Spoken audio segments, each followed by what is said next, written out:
오늘 에베소서 저랑 5번째 살펴보시는 시간입니다. 성도 여러분, 에베소서에서 저랑 지금 어떤 내용을 살펴보고 계십니까? 바울이 에베소 교회를 향해 우선 그리스도인들이 얻은 구원의 영광스러움을 가르치죠.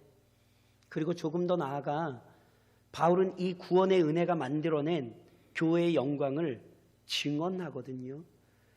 그런데 이 위대하고 영광스러운 교리들을 풀어내기 시작하며 바울이 먼저 뭐 했지요? 죄인들에게 구원을 허락하신 삼위 하나님께 감사하고 찬양했지요. 저를 다시 한번 좀 따라 하시겠어요? 구속 언약. 기독교 신앙이 구원을 얘기할 때 구속 언약을 이해하지 못하면 구원 이해할 수 없습니다. 삼위 하나님께서 우리의 구원을 작정하시고 실행하시고 적용하시지요. 조금 더 구체적으로 어떻게 해요? 성부 하나님께서 창세전에 죄인들의 구원을 작정하셨습니다. 죄인 중에 구원받을 자들을 하나님께서 택하셨죠. 그리고 성자 그리스도께서 선택받은 자들을 위한 모든 일을 실행하셨어요. 고난주간을 맞아 우리 주님께서 이 땅에 오셔서 행하신 일들을 우리가 깊이 묵상해야 하는 이유는 그분은 우리의 구원을 위한 모든 일을 행하셨기 때문입니다. 물론 끝나지 않았습니다. 우리 주님 지금도 우리의 구원자로 하나님 보좌 우편에서 기도하고 계시고 앞서도 계속 다루었던 것처럼 우리의 구원을 완성하기 위하여서 영광 중에 재림하실 거라고요. 그리스도께서 우리의 구원을 위한 모든 일을 실행하신 거예요. 그리고 성령 하나님께서 성부의 작정과 성자의 실행을 근거로 실제로 선택받은 자들에게 구원을 적용하셨어요. 그러면 성령께서 어떻게 구원을 적용하셨지요? 한번 따라 하시겠어요?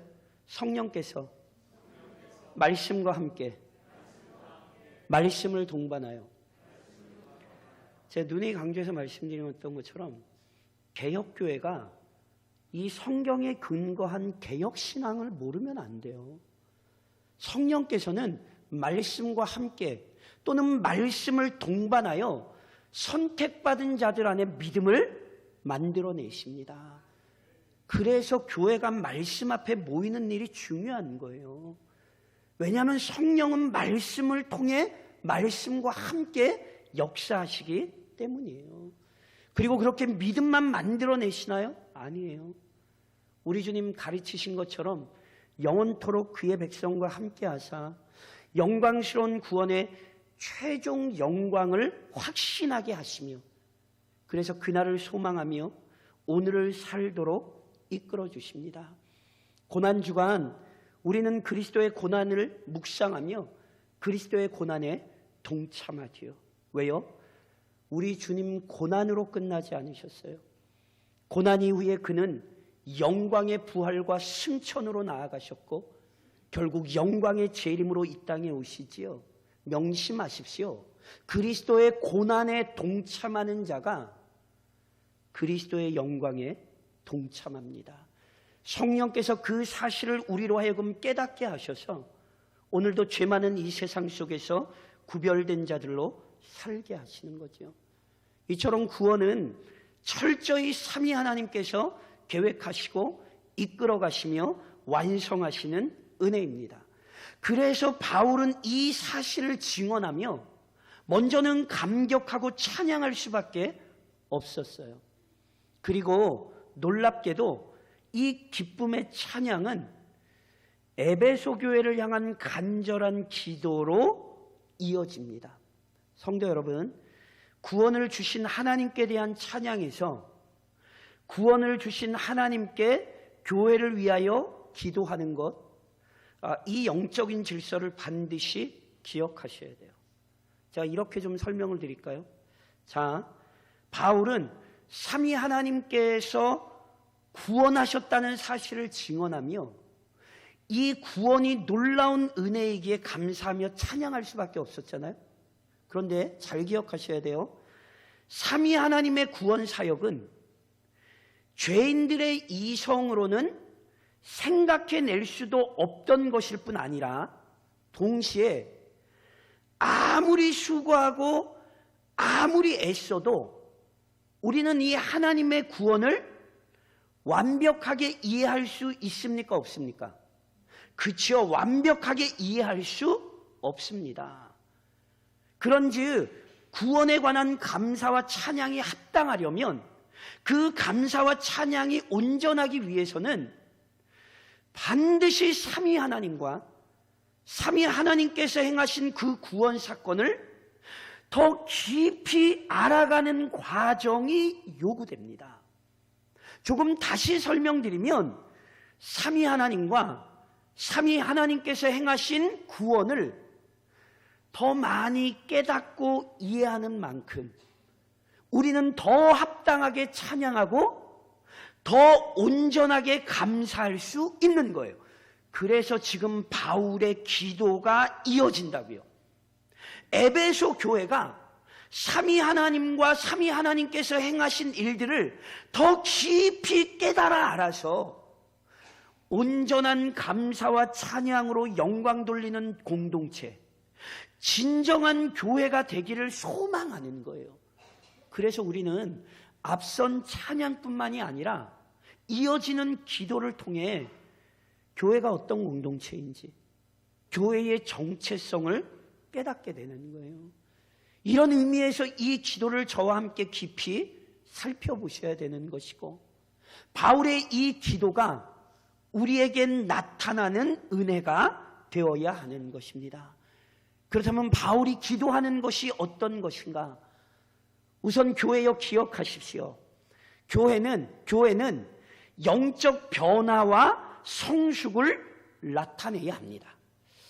자, 제가 이걸 에베소서 강의에 들어오기 전에 에베소 교회 이야기에서 이미 이런 설명을 드렸어요. 본 서신을 쓸 당시 바울은 유대인들의 거짓 고소로 인해 로마로 압송되어 갇혀 있었어요. 그런데 이때는 재판을 기다리는 상태였지 아직 유죄가 확정된 건 아니에요. 그리고 말씀드렸던 것처럼 이때는 무죄로 바울이 풀려나요. 그래서 사도행전엔 기록되어 있지만 저랑 디모데 후서를 하면서 살펴보셨던 것처럼 일반적으로 저희가 얘기하는 바울의 4차 선교 여행이 이루어지는 거예요.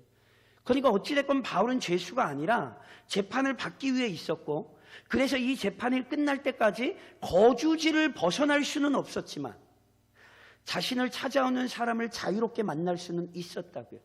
그래서 저랑 화면 보시면 당시의 상황을 사도행전 28장, 사도행전 마지막에 이렇게 기록하죠. 저랑 한번 화면 보시면 같이 한번 봉독하실까요?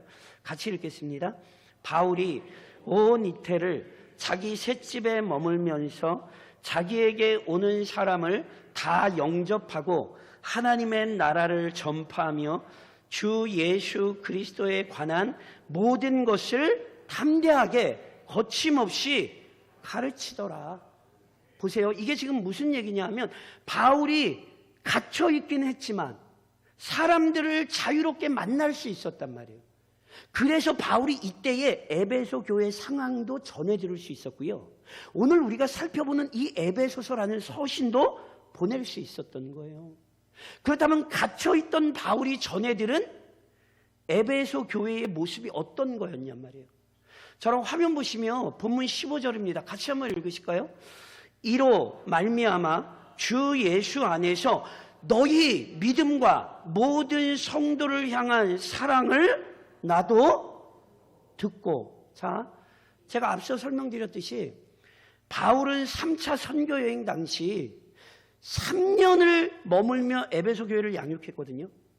3차 선교 여행을 마치고 예루살렘을 방문하는 길에도 에베소 교회 장로들을 밀레도로 불러서 훈계하고 경계했어요. 기억하시죠?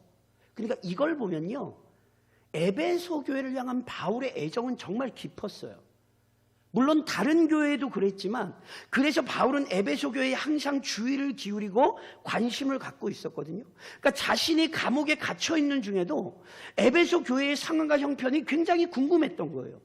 그런데 사람을 통해 에베소 교회의 이야기를 들었더니 에베소 교회가 어떻대요? 믿음과 사랑을 잘 지켜내고 있었대요. 이 얘기를 다시 설명드리면, 에베소 교회는 복음 안에서 영적으로 변화된 이후에 어찌됐건 계속하여 성장하고 성숙했다는 거예요. 이것이 얼마나 기쁜 얘기겠습니까? 그래서 바울이 오늘 본문에 읽은 것처럼 하나님께 감사한다고 이렇게 고백을 하는 거예요. 그리고 보세요. 성령께서 이 내용을 기록하게 하셔서 실은 오고 오는 모든 교회가 들어야 할 교훈을 주신 거예요. 성도 여러분, 참된 교회, 진정한 그리스도인은 저를 좀 한번 따라 하시겠어요? 마땅히 자라야 한다. 아멘이세요? 제가 제가 중년에 소망은 하고 있었지만 어찌됐건 생각하지도 못했던 딸을 비웃으시는 거예요? 그 딸을 하나 얻었잖아요. 한 3개월 좀 지났거든요. 옹알이란 거 아시죠? 옹알이 같지 않은 옹알이가 이미 터졌거든요. 이건 이쁜 걸 어떻게 말로 설명이 안 돼요.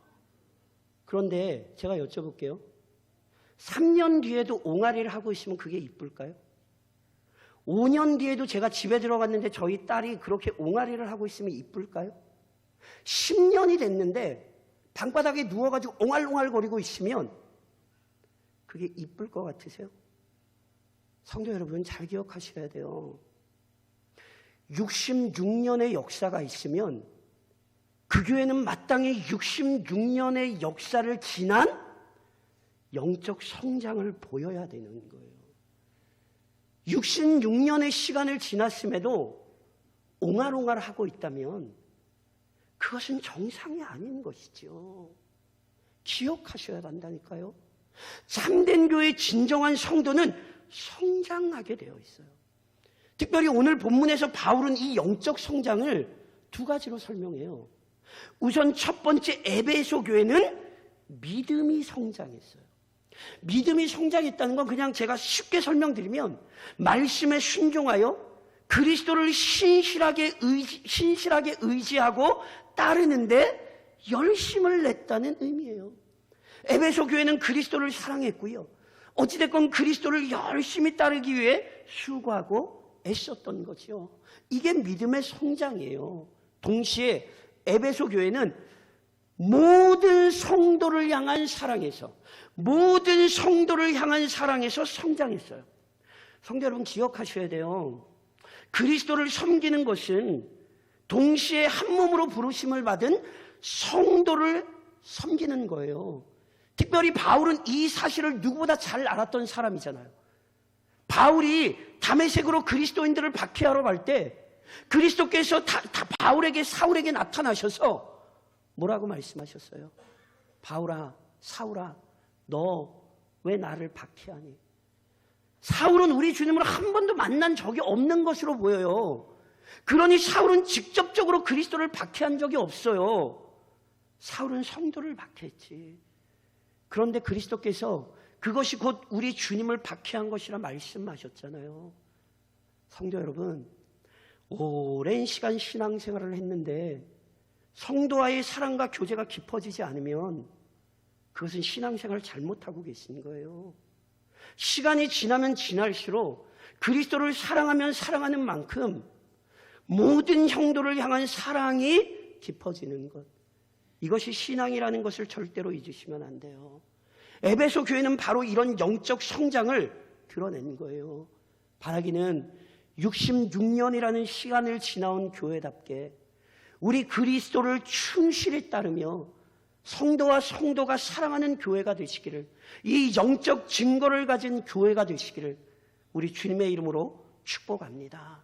이 영적 성장이 나타나는 것, 이게 참된 교회예요. 더 나아가 교회는 하나님을 더 깊이 알아가야 합니다. 제가 지금 말씀드린 것처럼 분명 에베소 교회는요, 그리스도의 복음으로 인하여 변화됐고 또한 성장하고 있었어요. 믿음 안에서 성장했고 모든 성도를 향한 사랑 안에서 성장했어요. 그래서 바울이 지금 감사하는 거예요. 그런데 그 감사의 기도의 제목을 잘 보셔야 돼요. 저랑 화면 보시면 보면 17절을 같이 한번 읽으실까요? 같이 읽겠습니다.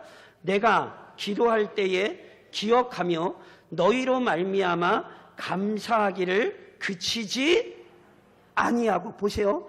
바울이 에베소 교회 이야기를 듣고는요, 기도하는 거예요. 근데 기도하면서 감사하는 거예요. 그런데 단순히 기도하면서 감사하는 게 아니에요. 이제 저랑 살펴보신 내용을 보면 그 감사와 함께 바울이 이 기도를 통하여 에베소 교회가 더욱 성장하기를 간구해요. 그러니까 이게 무슨 뜻인지 이해를 하셔야 돼요. 자, 제가 여쭤볼게요. 에베소 교회 성장했어요, 안 했어요? 성장했다니까요. 바울이 얘기하잖아요. 너희가 믿음과 모든 성도를 향한 사랑에서 성장했다는 얘기를 듣고 내가 너무 감사하다. 그래서 하나님께 감사한다. 성장했어요. 그럼 제가 다시 여쭤볼게요. 그럼 이제 족한 거예요? 그렇지 않다고요. 놀랍게도 현재의 성장에 만족하여 멈추어서는 안 돼요. 왜냐하면 참된 교회는 계속하여 영적 성장을 나타내는 공동체여야 하기 때문에 그래요. 제가 이런 얘기 많이 드렸잖아요. 육신이 연약하고 나이가 들면 신앙이 쇠해지는 게 아니에요. 그렇게 생각하시는 건 굉장히 잘못 생각하시는 거예요. 아유, 내가 예전엔 교회 신앙 봉사할 때는 참 믿음이 좋았는데 봉사를 안 하니까, 그렇게 얘기하시면 큰일 납니다. 저랑 그냥 딱 단도직입적으로 고린도후서 4장 16절 한 구절만 읽어보실까요? 같이 읽겠습니다. 같이 시작. 우리의 겉사람은 낡아지나 우리의 속사람은 날로. 아멘이세요? 육신이 늙고 병드는 건 당연한 겁니다. 그 이상하게 생각하지 마세요. 하나님이 미워하시는 것도 아니고요, 하나님이 벌 주시는 것도 아니에요.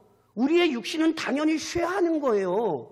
그러나 진짜 믿음의 성도는 육신이 쇠해져도 그의 영혼은 날로 새로워져요.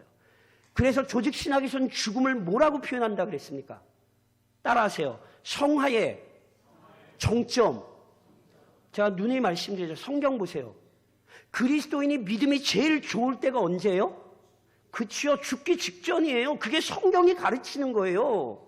진정한 그리스도인은 죽기 직전까지 그 믿음이 성장하는 거예요. 왠지 아세요? 그 믿음이 성장하지 않는 것 자체가 그 믿음이 퇴보하고 있는 증거이기 때문에 그래요. 그래서 성경은 우리에게 이렇게 경고해요. 저랑 화면 보시면 히브리서 3장 13절 같이 읽겠습니다. 오직 오늘이라 일컫는 동안에 매일 피차 권면하여 너희 중에 누구든지 죄의 유혹으로 되지 않도록. 성도는 매일 피차 권면해야 돼요. 왜요? 우리는 그렇지 않으면 누구든지 죄의 유혹으로 완고한 마음을 갖게 되고 믿음에서 이탈하고 믿음에서 실족할 수밖에 없는 연약한 존재들이기 때문에 그렇습니다. 그래서 성장한다는 것이 얼마나 중요한지 기억하셔야 돼요. 성장이 없는 그리스도인이란 성경이 가르치지 않아요. 그렇다면 이미 성장했고 앞으로도 성장을 해야 되는데 도대체 영적으로 성장한다는 게 어떤 의미인가? 실은 많은 내용이 있지만 오늘 바울이 본문에서 우리에게 가르쳐주는 몇 가지 영적인 성장의 중요한 표지들이 있는 거예요. 화면 보시면 저랑 본문 17절을 한번 같이 읽어보실까요? 본문 17절입니다. 같이 읽겠습니다. 우리 주 예수 그리스도의 하나님 영광의 아버지께서 지혜와 계시의 영을 너희에게 주사 하나님을 알게 하시고. 사랑하는 교회요, 영적으로 성장한다라고 하는 것은, 교회가 그리스도인이 영적으로 자라난다고 하는 것은 우선 하나님을 바르게 알아가는 것입니다. 특별히 여기서 좀 주목하셔야 되는 건 하나님을 그럼 어떻게 올바르게 알아가느냐의 방법이에요. 바울은 우리의 구원과 마찬가지로 삼위 하나님이라는 근거 속에서 우리의 영적 성장, 하나님을 알아가는 걸 설명하고 있음을 보셔야 돼요. 그래서 보세요. 그냥 하나님이 아니에요. 어떤 하나님이에요? 우리 주 예수 그리스도의 하나님이요 곧 영광의 아버지요. 이게 무슨 얘기인 줄 아세요? 쉽게 설명드리면 하나님께서는 자신을 누구를 통하여 나타내셨냐면 그리스도를 통하여 나타내셨다는 뜻이에요. 그리스도를 통하여 자신을 나타내시되 영광의 아버지로 나타내신 거예요. 예를 들어서 설명드릴까요? 사랑하는 성도 여러분, 십자가가 뭡니까? 그리스도께서 십자가에 달려 죽으신 것이 뭡니까? 그 사건을 보며 성도라면 하나님의 공의와 하나님의 사랑을 기억하셔야 돼요. 그 아들 그리스도께서 그냥 이 땅에 오신 것 아니에요. 하나님이 세상을 사랑하사 독생자를 주시되 놀랍게도 우리의 죄 때문에 그 아들을 죽이셨어요. 하나님은 공의로우신 분이에요. 동시에 하나님은 사랑 많으신 분이에요. 이렇게 우리는 그리스도의 십자가 속에서 하나님이 어떤 분이신지를 알게 되는 거예요. 그리고 우리 주님이 친히 증언하신 것처럼 우리 주님이 아니고서는 아버지께로 나아갈 방법이 없는 거예요. 그래서 보세요. 나는 하나님을 믿지만 나는 예수는 안 믿는다. 이런 얘기 하시면 안 돼요. 예수를 안 믿는 자가 하나님을 믿을 수 없는 거예요. 나는 교회는 안 나가지만 나는 하나님을 섬겨. 이상한 소리 하지 마세요. 그리스도께서 교회의 머리가 되셔서 교회를 통하여 그의 성도들을 양육하시는데 나는 교회 안 나가도 나는 신앙생활 할 수 있어. 자기가 만들어낸 하나님이에요. 그래서 이건 하나님을 믿는 게 아니에요. 자기를 믿는 것이지. 더 나아가 하나님은 뭐를 통하여 우리에게 자신을 나타내시냐면 지혜와 계시의 영을 통하여 나타내세요. 여기 지혜와 계시의 영이라고 할 때 영은 우리말로 좀 정확히 바꾸면 성령을 얘기하는 거예요. 성도 여러분, 성령께서 완전한 지혜이실 뿐 아니라 성령께서 우리에게 그 영광스러운 계시를 밝히시는 분이 되죠. 제가 누누이 말씀드리잖아요. 성령께서 말씀과 함께 또는 말씀을 동반하여 그 기록된 말씀을 통해 우리에게 하나님을 깨닫게 하시는 거예요. 그래서 성령께서 우리로 하여금 하나님을 깨닫게 하실 때 우리는 성경을 통해 하나님을 바르게 알게 되는 거라니까요. 그래서 성도들은 하나님의 말씀을 중요하게 생각하는 거예요. 그래서 이번 한 주간도 우리가 이 일에 힘써야 되는 거예요. 사경회로 모이는 것 다른 것 아니에요. 제가 어디 인간의 이론이나 논리를 가지고 우리 성도들에게 뭘 가르치려는 게 아니에요. 말씀을 기록하신 성령께서, 말씀을 풀어내실 수 있는 성령께서 그 말씀과 함께 말씀을 동반하여 우리에게 영광의 하나님을 알리시고 그 하나님께서 우리에게 보내신 그리스도의 영광스러운 죽음을 알리시고 오늘 이 땅을 어떻게 살아야 하는지 우리로 하여금 깨닫게 하시는 역사, 그것을 통해 교회는요 영적으로 성장하는 거예요. 그리고 더 나아가 교회는 저를 좀 한번 따라 하시겠어요? 영적 분별력. 뭐요? 교회는 영적 분별력을 지녀야 합니다. 저랑 화면 보시면 본문 18절을 좀 같이 읽으실까요? 같이 읽겠습니다. 너희 마음의 눈을 밝히사 그의 부르심의 소망이 무엇이며 성도 안에서 그 기업의 영광의 풍성함이 무엇이며. 자, 말이 좀 어렵게 표현이 되어 있지만 이거 굉장히 간단한 문장이에요. 바울이요 하나님을 알아가는 것과 함께 에베소 성도들의 마음의 눈이 밝아지기를 구하잖아요. 마음의 눈이란 뭐겠습니까? 눈에 보이는 게 전부가 아니라 눈에 보이지 않는 영적인 세계를 인식하는 거예요. 그게 마음의 눈이 밝아지는 것이고, 조금 다시 말씀드리면 영적으로 이해하고 영적으로 판단하는 자들이 되는 것, 즉 영적 분별력을 소유하는 자들이 되기를 위해 기도하는 거예요. 특별히 그렇다면 그 영적 분별력으로 뭘 구별해야 되는가? 이것도 많은 내용이 있지만 몇 가지를 바울이 지금 언급하고 있는 거예요. 그 중에 하나가 우선 그의 부르심의 소망이에요. 하나님께서 부르신 소망. 자, 이 얘기는 조금 더 쉽게 설명드리면 하나님이 왜 우리를 구원하셨느냐 이 얘기하는 거예요. 하나님께서 왜 우리를 도대체 많은 죄인들 가운데 구원하셨느냐. 실은 하나님께서 구원하신 이유와 목적은요, 에베소서에서 저랑 살펴보시는데 굉장히 다양하게 나오고요, 성경에도 굉장히 다양하게 나와요. 물론 그 중에 저랑 이미 궁극적으로 하나님이 우리를 부르신 구원의 목적을 이미 바울이 몇 번에 걸쳐 설명을 했어요. 예를 들까요? 저랑 화면 보시면 에베소서 1장 12절 이미 이렇게 설명을 했잖아요. 같이 읽겠습니다. 이는 우리가 그리스도 안에서 전부터 바라던 그의 영광의 찬송이 되게 하려. 우리를 왜 그리스도 안에서 구원하셨어요?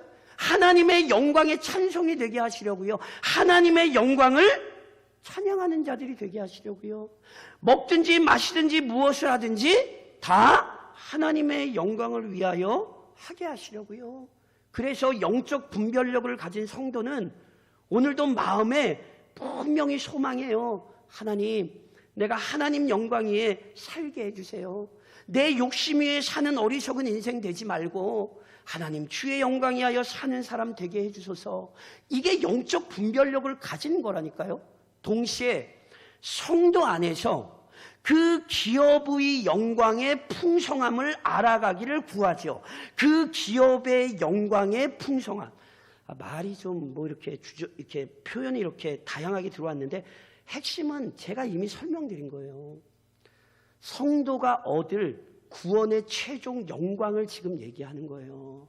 우리가 예수 그리스도의 재림과 함께 새하늘과 새 땅에 들어갈 때 놀라운 영광의 자리에 앉게 될 것, 그걸 성경이 지금 이렇게 표현하고 있는 거라고요.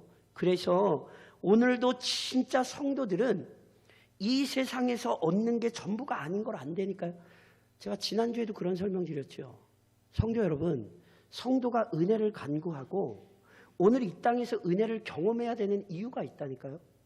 제가 뭐라고 말씀드렸어요? 아이고, 은혜 받으니까 좋네요. 하나님 은혜 받으니까 살만하네요. 이게 아니라니까요.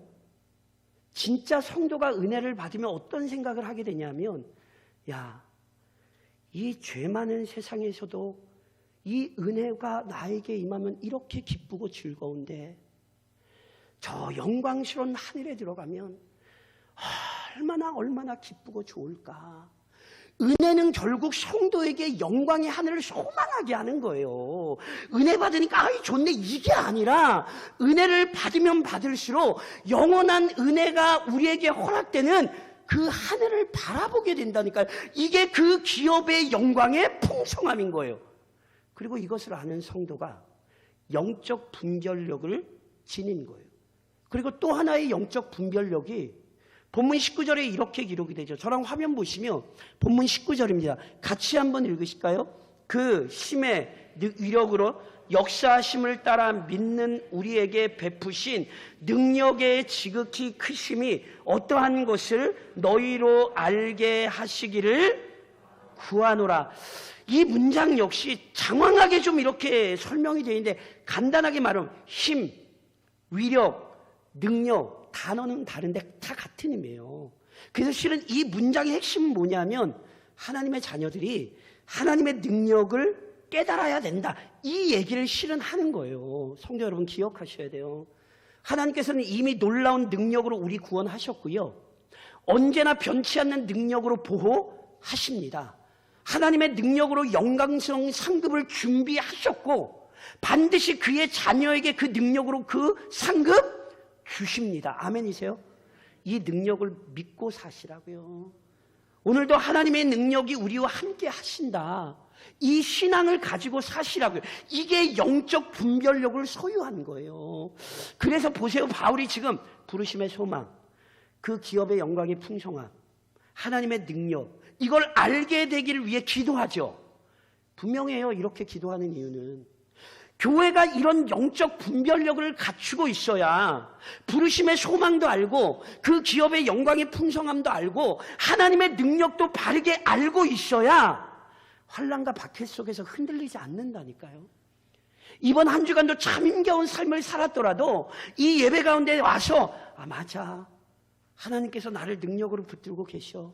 이 분별력을 지닌 성도는 눈물을 닦고 믿음으로 저 문을 나가 한 주간을 은혜 속에 살게 되는 거예요. 교회가 이 영적 분별력을 갖추고 있을 때 교회는 순결한 신부답게 이 땅에서의 사명에 헌신할 수 있는 거죠.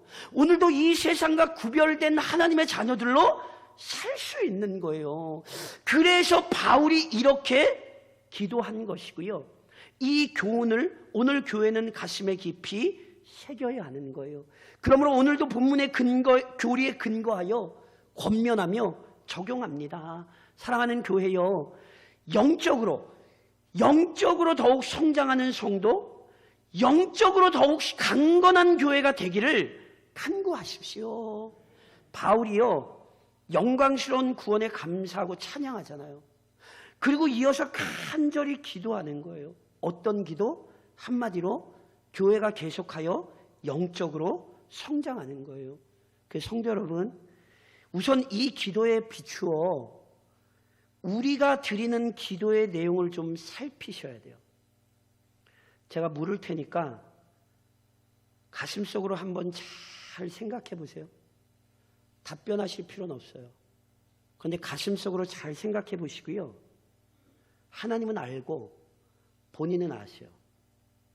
그러니까 제가 질문을 물을 때 진짜 내가 그러고 있는지 점검하셔야 돼요. 자, 묻겠습니다. 정말로 바울이 본문에 기록한 기도처럼 성도 여러분, 영적 성장을 위해 열심히 기도하십니까?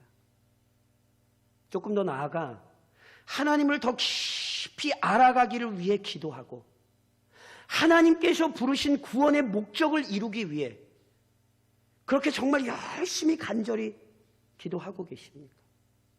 최후의 영광이 내 눈앞에 보이고 오늘도 나를 붙드시는 그 신실한 하나님의 능력을 의지하여 지금 비록 어렵지만 하나님, 제가 끝까지 믿음 지키며 인내하겠습니다. 그렇게 기도하고 계시냐고요. 아니면 내 기도의 제목들을 나열하고 보니 세상 사람들이 얻기 위해 집착하는 것, 세상 사람들이 자신의 신을 부르며 찾는 것, 어차피 있어도 그만, 없어도 그만, 가지고 있어도 언젠가는 쉽게 사라질 것. 혹시 내 기도의 내용이 온통 그런 것으로 채워져 있지 않으시냐고요. 제가 누누이 말씀드리면 이거 오해하지 마세요. 하나님께서는 하늘에 속한 것만이 아니라 땅에 속한 것도 허락하십니다. 일용할 양식도 하나님께서 주시는 것이니 성도는 마땅히 일용할 양식마저 하나님 앞에 부르짖어야 합니다. 오해하지 마세요. 그러나 명심하십시오. 기독교 신앙은 구원을 근거로 자기 욕망을 추구하는 종교가 아니에요. 오히려 구원을 얻었기에 세상과는 다른 것을 찾고 구할 줄 아는 자들이 되는 거예요.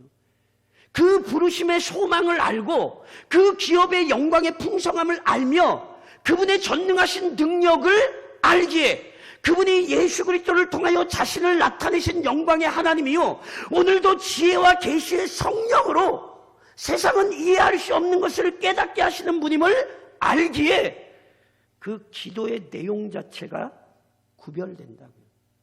그래서 예를 들까요? 저는 화면 보시면 마태복음 6장 33절이죠. 같이 읽겠습니다. 같이 시작. 그런즉 너희는 먼저 그의 나라와 그의 일을 구하라. 이것만이 아니에요. 이어서 갈라디아 3장 2절에 바울이 이런 권면을 하죠. 같이 읽겠습니다. 위의 것을 생각하고 땅의 것을 생각하라. 성도 여러분, 깊이 생각하셔야 돼요. 지나가는 말로 듣지 마시라고요. 내 기도가 땅에 썩어질 것으로 가득 채워져 있는지, 정말로 먼저 그의 나라와 그의 의를 구하고 땅의 것이 아니라 위의 것을 생각하며 구하고 있는지 확인하셔야 된다니까요. 영적인 것을 분별할 줄 알고 영적 성장을 구하는 교회가 진짜 성장하는 교회예요.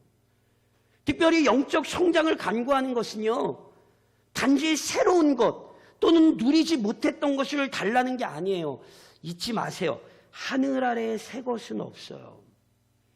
제가 달리 설명드리면 영적 성장의 근거인 하나님의 말씀은 이미 정확하게 우리에게 주어져 있어요.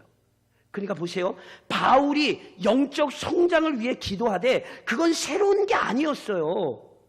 아니, 하나님 몰라요? 그 부르심의 소망 몰랐습니까? 그 기업의 영광이 풍성함 몰랐냔 말이에요. 에베소 교회가 하나님의 능력 몰랐습니까? 아니요, 알았어요. 그런데 그것을 더 깊이 이해해야 하는 거예요. 이것이 바로 영적 성장이라는 사실을 잊으시면 안 돼요. 오늘부터 시작되는 사경회에 제가 무슨 예전에 들어보지 못했던 새로운 얘기, 제가 누님 말씀을 제가 그러면 저 이단이라니까요. 제가 새로운 얘기하면 저 이단이에요. 저는 새로운 얘기 하고 싶지도 않고요. 저는 대한예교 장로회 합동측 목사로서 종교개혁의 신앙과 신학을 잇고 있고 개혁 신학을 이어가는 것을 굉장히 감사하는, 잘 아시잖아요. 그냥 그런 목사 중에 한 사람이에요. 그래서 제가 우리 성도들에게 설교하는 건 철저히 우리 믿음의 선배들이 지켜왔던 개혁 신학이지 저 새로운 거 얘기 안 해요. 그리고 사경회 때도 저 새로운 거 얘기할 생각도 없고 그러지도 않아요. 그런데 그 말씀 속에 우리 교회의 신앙이 더 깊어지는 거예요. 성도 여러분, 고난주간이죠. 예수님 모르셨어요? 예수님이 십자가에 못 박히신 건 모르셨어요? 아니에요. 우리는 이미 다 알고 있어요. 그런데 고난주간의 중요함은 그 그리스도의 십자가를 깊이 묵상하면 묵상할수록 그 영광스러운 진리가 우리 안에서 우리의 영혼을 깊은 은혜의 자리로 이끌고 가는 것을 깨닫게 되는 거예요. 그 영광스러운 진리가 우리 안에 더 확고히 견고하게 세워지는 거예요. 그래서 우리의 믿음이 성장하게 되는 것이죠. 이런 것입니다. 그리스도의 죽음이 하나님의 뜻을 받들어 철저히 순종하신 것임을 기억하며 성도 여러분, 죽도록 순종하십시오. 그리스도의 죽음이 죄에 대한 심판이었음을 기억하며 성도 여러분, 죄악된 삶을 철저히 멀리 하십시오. 그리스도의 죽음이 우리를 살리신 사랑이었음을 기억하며 성도 여러분, 우리가 받은 그 사랑 널리 베풀며 나누십시오. 그리스도의 죽음이 완전한 헌신이었음을 기억하며 성도 여러분, 오늘도 우리가 주의 영광을 위해 기쁘게 헌신하십시오. 그리스도의 죽음이 교회를 위한 것이었음을 기억하며 성도 여러분, 함께 부르신 한 몸인 교회를 위해 열심히 수고하십시오. 이것은 새로운 진리가 아니에요. 이미 우리에게 주어졌던 진리가 다시금 깊이 묵상하며 기도하는 가운데에 우리를 깊은 영적인 자리로 이끌고 들어가 우리의 영혼을 성장시키는 것입니다. 그런즉 이번 한 주간도 철저히 놀라운 진리를 붙들고 그 복음에 사로잡혀 영광스러운 영적 성장을 경험하는 교회요 성도가 되시기를, 무엇보다 그리스도의 고난에 동참함으로 영광스러운 부활과 그 상급으로 함께 나아가시는 교회가 되시기를 우리 머리이신 주님의 이름으로 축원합니다.